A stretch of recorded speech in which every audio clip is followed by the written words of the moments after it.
All right, so today I wanted to show you one of my favorite websites. It's called icivics.org.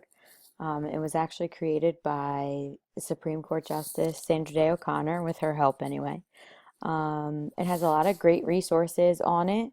If you go to the Teach tab, it's going to show you a lot of downloads and reading assignments that you can give to your students for mostly civics and government topics, also current events.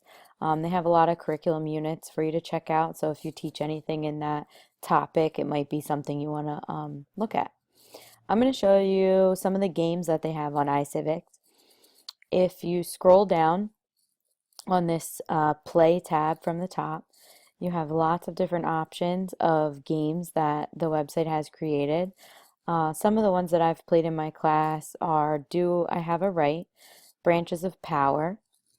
There's Do I Have a Right? The Bill of Rights edition. I've also played a little bit of Argument Wars, and also a little bit of Win the White House. My students really like Win the White House. They really enjoyed playing that in this past election. My personal favorite is Do I Have a Right? So, as a social studies nerd, teacher, one of my favorite games to play. No, I don't play it in my spare time. Yes, I do. So I want to show you a little bit about Do I Have a Right today. I do recommend, if you, usually with my students, I use the Bill of Rights edition because it only is the first 10 amendments. It doesn't go into so much detail about all the additional amendments after that. But if you're going to play yourself, you might want to try Do I Have a Right? I do recommend playing full screen so that way you kind of get the full experience. All right, they always have nice music in the background.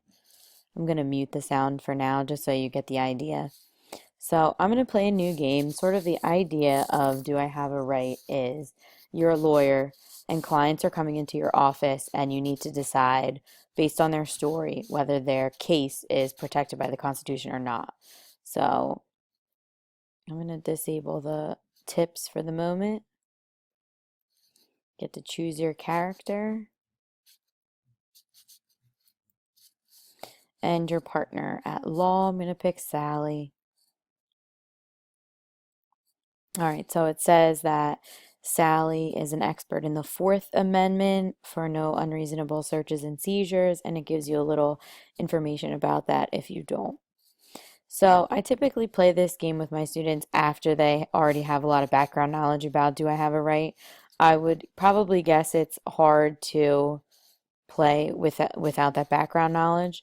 So you have your turn over here in the bottom corner, and as the clients walk in, you would get a dialogue box like this, and it gives you a situation, and you have to decide whether the person has a right or doesn't have a right. So he didn't like how I looked. I have a right to stop him. Okay, yes. So because that has to do with a Fourth Amendment over here, and I have a lawyer that's ready to do that, I'm going to introduce him to Sally over here. And then Sally's going to yada, yada, yada talk to him. We have to select that he is protected. So as Sally gets more experience, these other amendments will become unlocked, and Sally will be able to go to court over these issues too. So as more clients come in, it obviously becomes more difficult to make decisions very quickly.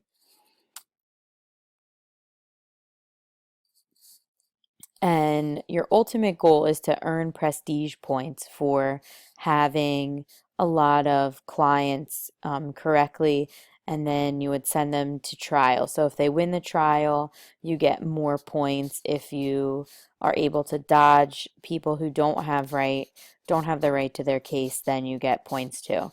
So at the end of your turn is supposed to be like the end of your day, quote unquote. So this is how many points you have. And then you're able to spend your points to hire more lawyers. So the ones that are highlighted in color are the ones that they already have access to. And then the ones that are grayed out are as they learn what they can add more to. More clients will come in with those issues, and you'll be trying to balance all of the clients that are coming into the door and sending them to different lawyers. So there's also some in the bottom corner, you have this speed. So that tells you how quickly they're going to be able to, hear the case and practice it. You can also upgrade their desks and stuff, which is really fun. So it's just like, kids like to you can add a couch and a coffee table. The kids like to decorate their little law office, even if it's like kind of silly. But it's something that they like to do. And then they say, "Oh, how did you get that couch, miss?"